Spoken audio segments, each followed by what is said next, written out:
recuerdo a mi productora Astrid que les recuerde a ustedes que pueden escribirnos a través de nuestras redes sociales, @VladimirAlauna, _BB, tanto en Twitter como en Instagram. Seguimos conversando con el diputado Enrique Márquez.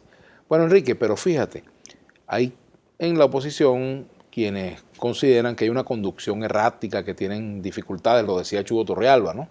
Y yo agrego a esto el hecho de que no se hayan podido poner de acuerdo para una sola estrategia, hace como que la oposición anda bailando salsa y tango al mismo tiempo, ¿no? Asamblea, unos plantean asamblea constituyente, otros plantean referéndum, otros plantean enmienda, todos están de acuerdo con todo, pero pareciera una manera como de correr la arruga para no abordar las diferencias que hay entre ustedes. No, mira, es indudable que surgen diferencias.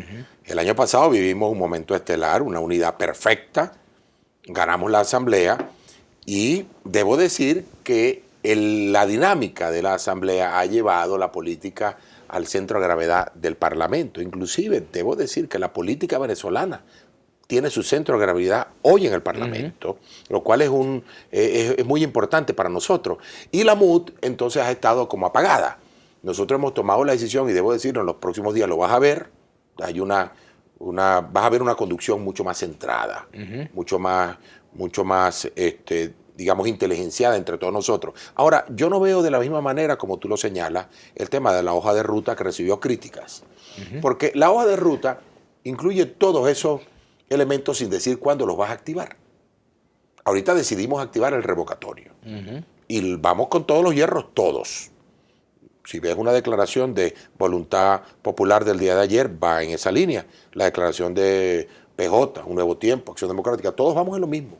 Nosotros vamos, tan pronto nos den esa planilla, que será en los próximos días, vamos a recoger nuestras 200.000 firmas, las llevamos al CNE, luego esperamos que nos la validen, vamos a recoger luego los 4 millones de voluntades, y recogidas los 4 millones de voluntades, el CNE tiene que fijar el revocatorio. Tampoco es que es una cuestión súper, hiper compleja, y más si el pueblo está consciente y presiona. De tal manera que vamos allí en el momento en que sea preciso. ¿Y hay presupuesto para financiar el revocatorio? ¿Hay dinero para eso? Siempre ha habido plata para la democracia. Siempre ha habido y debe haber, va a haber dinero para la democracia. Que eso es precisamente la defensa de la voluntad del pueblo. Aparte de eso, la enmienda, ¿cuándo la vamos a lanzar? Cuando sea propicia en función de la estrategia. Inclusive nuestra hoja de ruta concluía con la constituyente, porque si efectivamente el gobierno se empeña, porque tú tienes razón, y uno ha perdido como la capacidad de sorpresa con el gobierno. Porque, ¿qué hubiera pasado en cualquier país si el presidente de la República pierde el Parlamento? Una mayoría de la oposición. Le pasó ahorita hace poco a Barack Obama. Perdió el Parlamento. Mayoría republicana. ¿Qué hizo Barack Obama? Se sentó a conversar con el Parlamento, con el Congreso, para dirigir el país, en conjunto, en colectivo. Aquí pasó lo contrario, lo que no ha pasado en ningún país en los últimos años. El presidente entonces ve que pierde el Parlamento y se decide acabar con la Asamblea, acabar con una institución. Pero por supuesto que no va a tener éxito. Esa es una política de corto plazo, es una política equivocada. Y la respuesta del pueblo, porque anda a la calle a ver qué piensa la gente de Maduro hoy en día. Piensa que es un presidente indolente, que es un presidente que está alejado del pueblo, está de espaldas a los problemas, y aparte de eso, que hay una oposición que está proponiendo y él no acepta.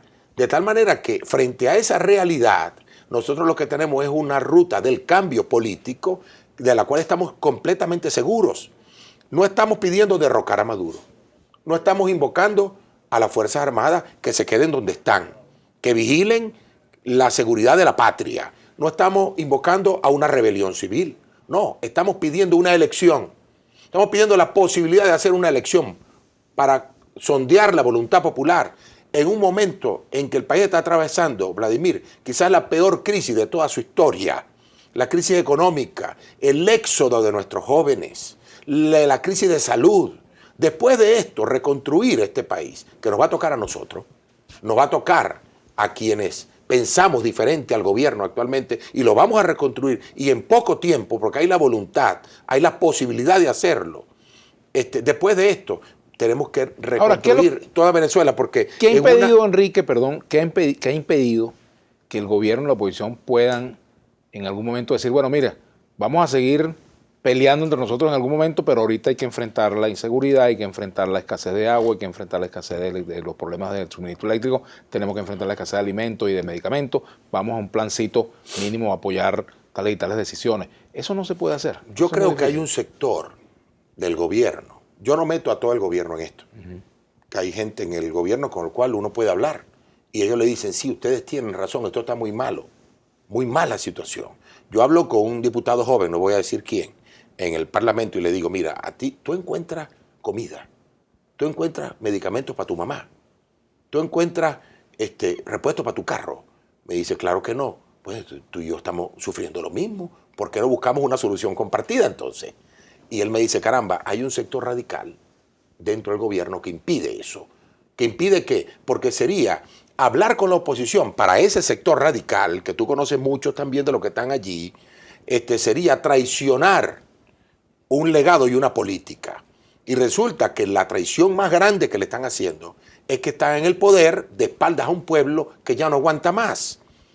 Ese sector radical ha acabado con las posibilidades del diálogo, porque en la oposición nosotros todos estamos al unísono diciéndole al gobierno, y en esto que digo, comprometo a la Mesa de la Unidad Democrática, de la cual formo parte, y estoy seguro que nadie me va a contradecir, llamamos al diálogo. Llamamos a la posibilidad de entendernos para buscar una salida concertada, una solución concertada y empezar desde ahora a solucionar los problemas que tiene el país, que son muchísimos. No esperemos un año, empecemos desde ahora, pero el presidente tiene que entender que para solucionar los problemas del país no puede seguir con la misma política, tiene que cambiar esa política. ¿Fue un error haber dicho en 6 meses habrá cambio de gobierno? Bueno, mira, eso fue una frase de Henry. Henry tiene un estilo muy particular de explicar las cosas. Es un tribuno excelso, habla de una manera muy particular. Él dijo algo que la mesa había firmado. Nosotros firmamos un acuerdo mediante el cual establecimos que durante los primeros 6 meses de este año íbamos a estudiar la posibilidad de buscar un cambio en el gobierno si el gobierno no recapacitaba y no entraba en un proceso de cambios. Si el pueblo seguía sufriendo, nosotros teníamos 3 parámetros para evaluar eso. El primero, la magnitud de nuestra victoria, 2/3 partes de la Asamblea. El segundo, la profundidad de la crisis. Y el tercero, la actitud del gobierno. Y la actitud del gobierno nos dio la razón a aquellos que pensábamos que el gobierno no iba a tener la madurez política para enfrentarse a sí mismo y tomar correctivos frente a lo que estaba ocurriendo en Venezuela. Hacemos la pausa, ya venimos con el diputado Enrique Márquez.